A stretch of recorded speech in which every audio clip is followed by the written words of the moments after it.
Feels like a whole week since then. 2 hours ago, we were cruising along, taking the streets quick and easy.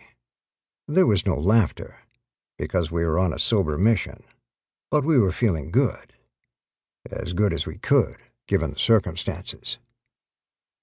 Park said he knew the way, and we believed him. Why shouldn't we? Park is quiet, but smart. Not one to take risks, and today, of all days, we need to be risk-free. Everything was going fine, smooth as a baby's shaved ass. Park at the wheel, Arrow riding shotgun. The rest of us crammed in the back. O sitting on Fish's lap. Cheever digging into his second bag of Doritos for the day. Drew sandwiched somewhere in the middle. Early morning locals in fluttering robes swished past the Humvee's small windows. Burnt shells of cars lined the curb, lingering memories of bombs. Billboards with soccer players saying things we couldn't understand, but offering us a Coke and a smile. Everything good and fine. Then bang. It's like the Humvee decided it had had enough. Sorry, guys, I'm calling it quits. You're on your own from here. You should have seen the look on Park's face when the steering wheel locked up.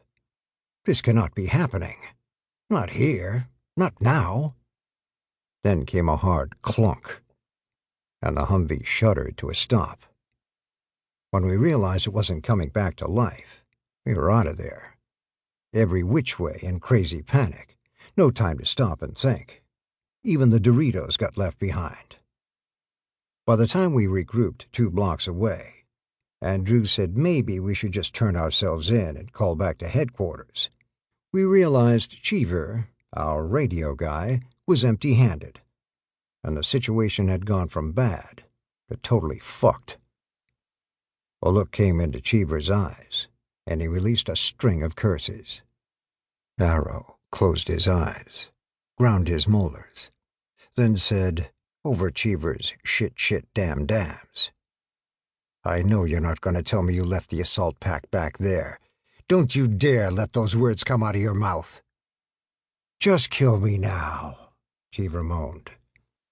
He stared hard at the ground, his eyes boring a hole, digging the dimensions of a grave. Some of us were all for doubling back and retrieving the PRC-119, but Fish shook his head and said, Too late. Haji's already scavenged the whole damn thing by now. We'd be lucky to find a single hubcap spinning in the gutter. Humvees don't have hubcaps, but that's typical Fish, always exaggerating to make things worse than they were. In this case, though, he had a point. We blamed Cheever. Never leave a PRC-119 in the hands of a guy like him. A platoon's radio operator is supposed to be the smartest guy on the team, like a Yale Law School grad slumming in the Army. But we ended up with someone who never quite mastered the call signs and treated the radios like crossword puzzles he couldn't finish. Cheever is the self-appointed jokester in our little band of not-so-merry men. He'll go around saying things like, Don't fire until you see the whites of their eggs, or, I'm so broke I can't even pay attention. Once, when Private Cartwright slipped in the motor pool and came down hard on a trailer hitch between his legs, Cheever goes, Ooh, right in the Balzac.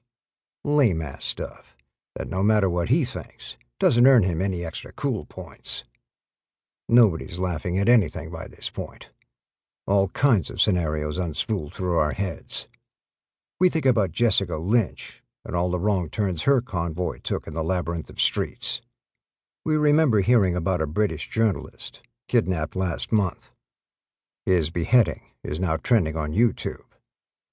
We think of those civilian contractors who were caught, strung up from the girders of a bridge, and then hung there for days after their bodies had been burned. They looked like big slabs of beef jerky swaying in the breeze. None of us wanted to end up like that. So there we were, a cluster of dumb, in the middle of Baghdad. Oh well, at least we had a map. We reached into our cargo pockets, unsnapped ammo pouches, probed